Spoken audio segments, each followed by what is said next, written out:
ഇന്ന് നല്ല അടിപൊളി സോയാ പോപ്പിൻ്റെ റെസിപ്പിയാണ്. നമ്മളെപ്പോഴും ട്രൈ ചെയ്യുന്ന സോയ റെസിപ്പിയിൽ നിന്നൊക്കെ വ്യത്യസ്തമായിട്ട് വീട്ടിൽ അവൈലബിൾ ആയിട്ടുള്ള ഇൻഗ്രീഡിയൻസ് യൂസ് ചെയ്തുകൊണ്ട് തന്നെ ഈ ഒരു രീതിയിൽ ട്രൈ ചെയ്ത് നോക്കുകയാണെങ്കിൽ തീർച്ചയായിട്ടും ഇഷ്ടപ്പെടും. അപ്പോൾ നമുക്ക് ഇതൊന്ന് കണ്ടു നോക്കാം. അപ്പോൾ ഇതിനായിട്ട് ഞാൻ വലിയ സോയാബീന് 1 കപ്പ് എടുത്തിട്ടുണ്ട് കേട്ടോ. എന്നിട്ടിത് നല്ല തിളച്ച വെള്ളത്തിൽ ഒരു 15 മിനിറ്റ് സോക്ക് ചെയ്ത് വെക്കാം.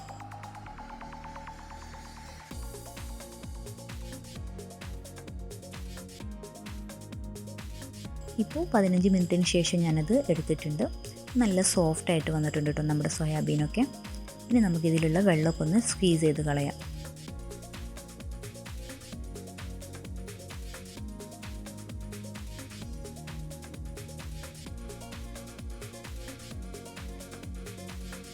ഇപ്പോൾ ഇതിലുള്ള വെള്ളമൊക്കെ മാറ്റിയെടുത്ത് റെഡിയാക്കി വെച്ചിട്ടുണ്ട്. ഇനി നമുക്കിതിലോട്ട് ഒരു 1.5-2 ടീസ്പൂണോളം കുരുമുളക് പൊടി ആഡ് ചെയ്ത് കൊടുക്കാം. പിന്നെ കുറച്ച് മുളക് പൊടി ആഡ് ചെയ്ത് കൊടുക്കുക. പിന്നെ ആവശ്യത്തിനുള്ള ഉപ്പിട്ട് കൊടുക്കുക. പിന്നെ കുറച്ച് തൈരൂടെ ആഡ് ചെയ്തിട്ട് നന്നായിട്ടൊന്ന് മിക്സ് ചെയ്തെടുക്കുക.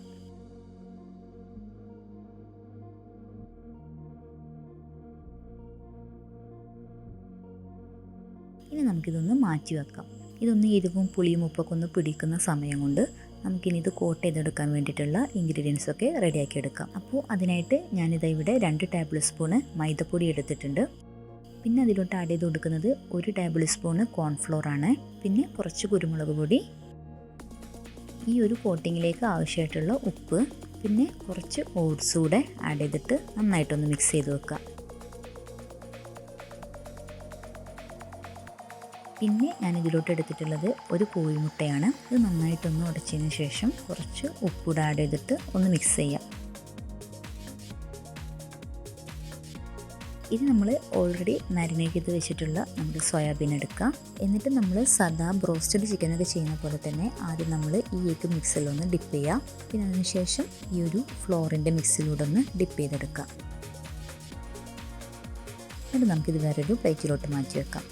ഇതുപോലെ നമുക്ക് എല്ലാ സോയാബീനും ഒന്ന് റെഡിയാക്കി എടുക്കാം.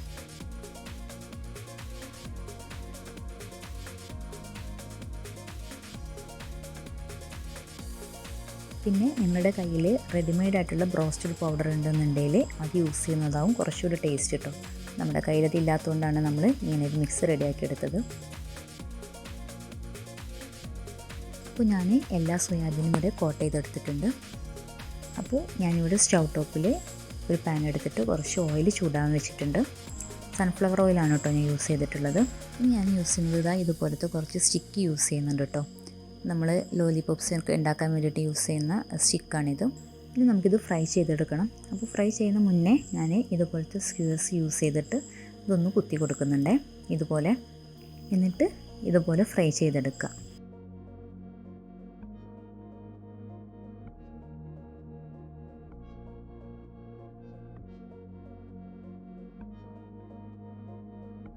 ഒരു 1-2 മിനിറ്റ് കൊണ്ട് തന്നെ നമുക്കത് കുക്കായി കിട്ടും കേട്ടോ. അതുപോലെ ഒന്നങ്ങനെ തിരിച്ചു മറിച്ചൊക്കെ ഇട്ട് കൊടുത്താൽ പെട്ടെന്ന് ഫ്രൈ ആയി കിട്ടും. അപ്പോൾ ഇതാ നമ്മുടെ ഫസ്റ്റ് ബാച്ച് ഇവിടെ റെഡി ആയിട്ടുണ്ട്. നമുക്കിതുപോലെ ബാക്കിയുള്ളതോടൊന്ന് ചെയ്തെടുക്കാം.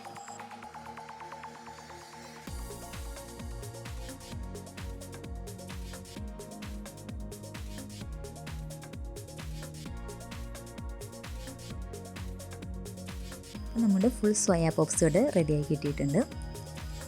ശരിക്കും കുട്ടികൾക്കൊക്കെ ഇഷ്ടപ്പെടുന്ന നല്ലൊരു റെസിപ്പി തന്നെയാണ് കേട്ടോ ഇത് ഒറ്റക്ക് കഴിക്കുന്നതിനേക്കാൾ കുറച്ചുകൂടെ ടേസ്റ്റ് തോന്നിയത് ഇതുപോലെ മയോണൈസ് സോസോ അതല്ലെന്നുണ്ടെങ്കിൽ ടൊമാറ്റോ കെച്ചപ്പൊക്കെ യൂസ് ചെയ്തിട്ട് കഴിക്കുന്നതാവും. ആ ഒരു ഇളം ചൂടിൽ തന്നെ കഴിക്കണം കേട്ടോ. തണുത്ത് പോയാൽ അത്ര ടേസ്റ്റ് ഉണ്ടാവില്ല. അപ്പോൾ വീഡിയോ ഇഷ്ടപ്പെട്ടു എന്ന് വിചാരിക്കുന്നു. ഇഷ്ടപ്പെട്ടിട്ടുണ്ടെങ്കിൽ ലൈക്ക് ചെയ്യുക. നിങ്ങളുടെ ഫ്രണ്ട്സിനും ഫാമിലിക്കൊക്കെ ഷെയർ ചെയ്ത് കൊടുക്കുക. നമ്മുടെ ചാനൽ ആദ്യമായിട്ടാണ് കാണുന്നതെന്നുണ്ടെങ്കിൽ ഒന്ന് സബ്സ്ക്രൈബ് ചെയ്തേക്കുക. അപ്പോൾ നല്ലൊരു വീഡിയോയുമായിട്ട് വീണ്ടും കാണാം.